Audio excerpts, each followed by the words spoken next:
Shabbat Shalom. This week's Parsha, Yitro. In it, you have the revelation at Mount Sinai, that you have Matan Torah. And now, the men of the Great Assembly had to pick a Haftorah with a thematic connection. Where do they go? Isaiah, Yeshayahu. And what do they pick? The Merkavah, the vision of God's heavenly chariot, lifting itself up and away from the Beis HaMikdash. And yes, Yechezkel and Yeshayahu had similar visions. Yechezkel was spoken in much greater detail. Yeshayahu, a native of the city of Jerusalem and more familiar with things, spoke about it in a less detailed way.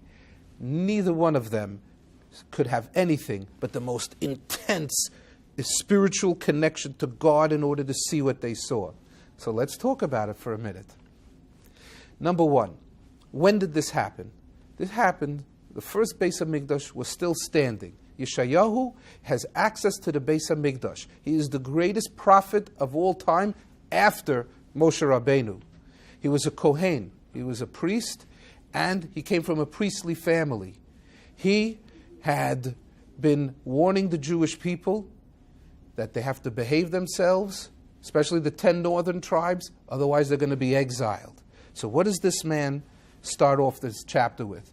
By the way, the book of Yeshayahu is written, chapter Aleph, Beit, Gimel, but it's not in chronological order. This, in chapter Vav, is the first chronologically of his prophecies that he experienced. And it says, in the year that Uzziyahu died, and I saw God sitting on a throne. This is where people get this notion that God's sitting in a throne. God is not physical. He doesn't really sit in the throne, but in an intense visual of a prophecy, this is what he saw. And he talks about that this throne, it was God's footstool. Beis HaMikdash was God's footstool. And that it talks about Srafim. This is a type of angel that you speak about, that we say tefillah, v'ha'ofahanim v'chayot ha'kodesh, that God has different angels and different names of these angels. These ones were called Srafim. These were fiery angels. And it describes these angels guarding God's heavenly throne as having 6 wings. Sheish Knafayim. 2 of them were wings to fly, 2 of them were to cover their face, and 2 of them were to cover their feet, because the lower extremity, whether it be less holy or for modesty reasons, that they were covering their feet. And then, all of us, how many times have we said, Kadosh, Kadosh, Kadosh? It comes from this Haftorah. V'kara zeh el zeh v'yamar.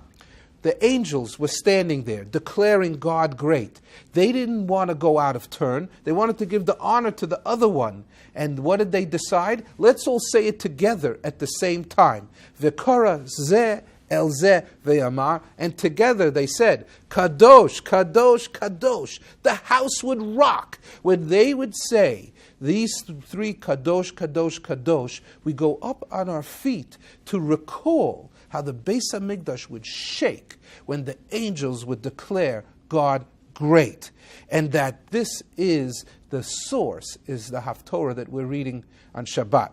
Then what happened is, Isaiah says to himself, Yeshayahu says to himself, wait a minute, what did I just see? No human being can survive seeing God. He's going to die. And then he says, I'm in trouble. And that I am a man of impure lips, from a nation of people of impure lips. Tamei svatayim. So now what? He spoke Lashon Hara about the Jewish people. Yes, he said, I'm a man that is of impure lips. But you never say a bad word about the Jewish people. And what happened? You'll see that the angel came with tongs and a coal, and came and figuratively burnt off his lips the Lashon Hara that he spoke about Am Yisrael. Remember, it's midah keneged midah in life, measure for measure. And the Gemara says that the way that Yeshayahu died was that he was murdered by the king Menashe of Yehudah, that he was hiding in a tree trunk, and the king came by and saw that his tzitzit were hanging out of the bottom of the tree trunk, and he was sliced across the mouth, and that's how he died.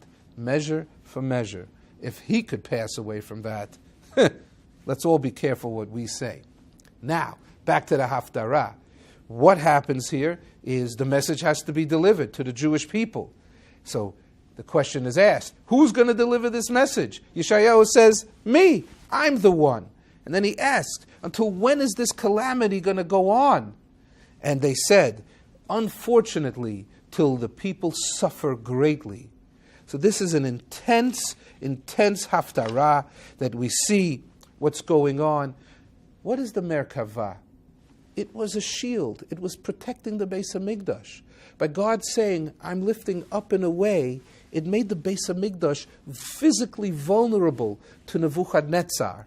So the pleading from the Navi to the Jewish people to please avoid all of this. No decision is final. Do teshuvah. Repent. And this is the message of the Haftarah. Shabbat Shalom.